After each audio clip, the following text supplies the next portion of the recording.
Écoutez bien. Et ici, nous avons de nouveau des problèmes avec les traductions. Dans 2 Jean,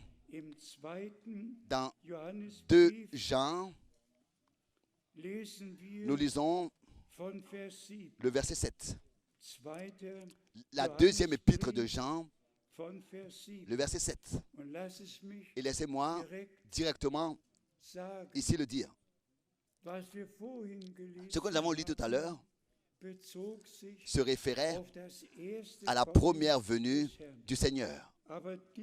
Mais ce verset ici se réfère au retour de Jésus-Christ, notre Seigneur. Dans la deuxième épître de Jean, le verset 7. Oui.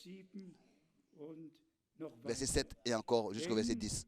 Car plusieurs faux docteurs, en allemand, faux docteurs, sont entrés dans le monde, séducteurs, dans le monde, et ne déclarent pas publiquement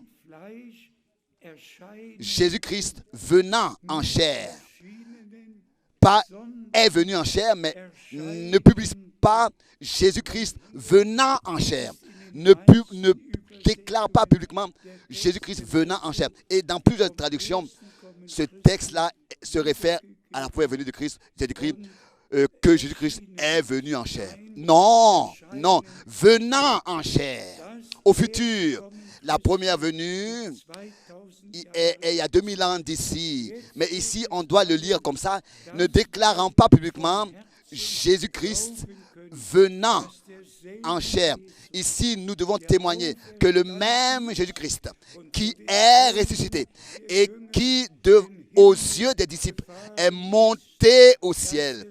La promesse est que le même Jésus-Christ, dans son corps de résurrection, reviendra. Donc, corporellement, tel que sa montée au ciel a eu lieu visiblement par les disciples, c'est ainsi que son retour sera visible là, pour les siens.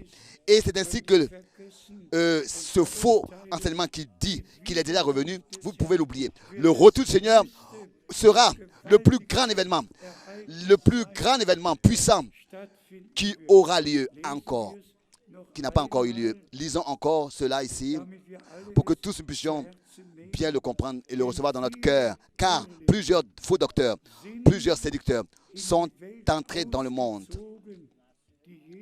ne déclarant pas publiquement Jésus-Christ venant en chair. Ne publions pas que Jésus-Christ reviendra en chair. Ça, c'est très important.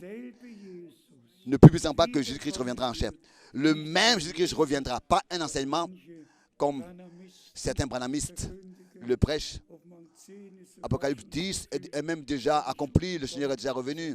Le Seigneur est déjà venu, non. Même en tant qu'ange d'alliance, non. Quand le Seigneur reviendra, nous serons enlevés. Et tant que nous sommes ici sur terre, ça veut dire qu'il n'est pas encore revenu. Et nous croyons les choses telles qu'il est écrit. Donc, en tant que Jésus-Christ venant en chair, celui qui est tel, c'est le faux docteur et l'antichrist, le séducteur. Tous ceux qui disent que le Seigneur est déjà revenu et qu'Apocalypse 10 est déjà accompli sont des séducteurs, sont des faux docteurs et sont semblables à l'antichrist.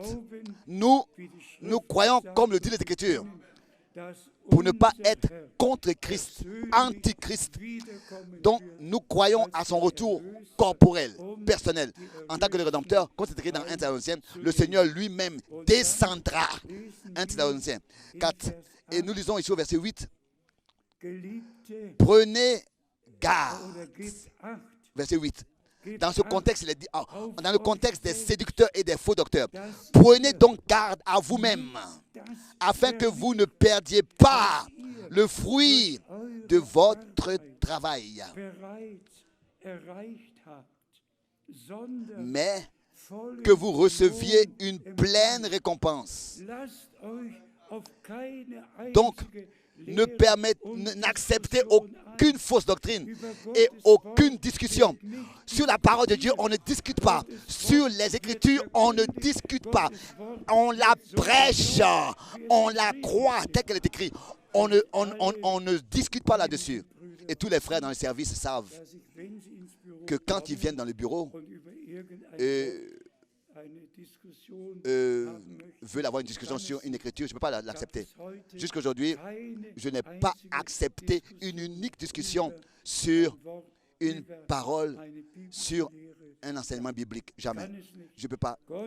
La parole de Dieu est claire et vraie. Et tous ceux qui sont de Dieu acceptent et reçoivent. Maintenant, le verset 9, bien mes frères et sœurs,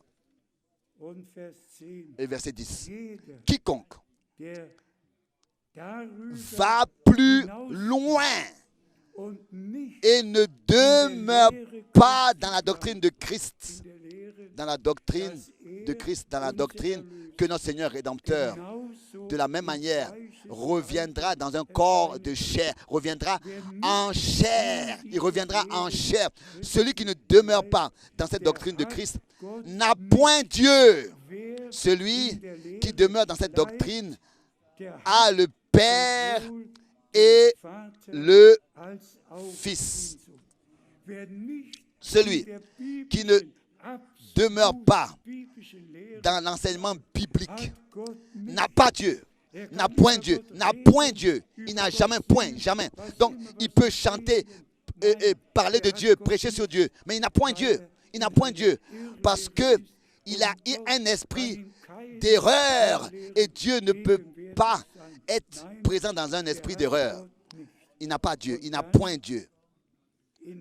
Celui qui demeure dans cette doctrine a le Père et le Fils. Au verset 10, il est même écrit, si quelqu'un vient à vous et n'apporte pas cette doctrine de Christ, ne le recevez pas dans votre maison et ne lui dites pas salut. Voilà le contexte. Ça, c'est une parole très sérieuse, une chose très sérieuse. Donc, aucun séducteur, aucun faux docteur n'a de la place dans notre maison. On ne doit pas le recevoir, on ne doit pas le saluer. La sainte et précieuse parole de Dieu qui a été prêchée, c'est ce que nous recevons et croyons de notre cœur. Tout le reste dehors. Et comme nous l'avons souvent dit, bien-aimés frères et sœurs, Dieu va jamais sceller quelqu'un qui a un esprit d'erreur, qui est dans l'erreur.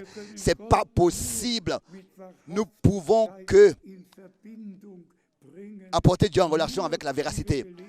Tel que nous l'avons lu, celui qui est dans la vérité et en qui la vérité est, et celui qui écoute la vérité et croit la vérité que nous prêchons, c'est celui-là qui est de Dieu, qui est né de Dieu. Et c'est celui-là à qui la parole de Dieu, par la grâce de Dieu, sera révélée aussi.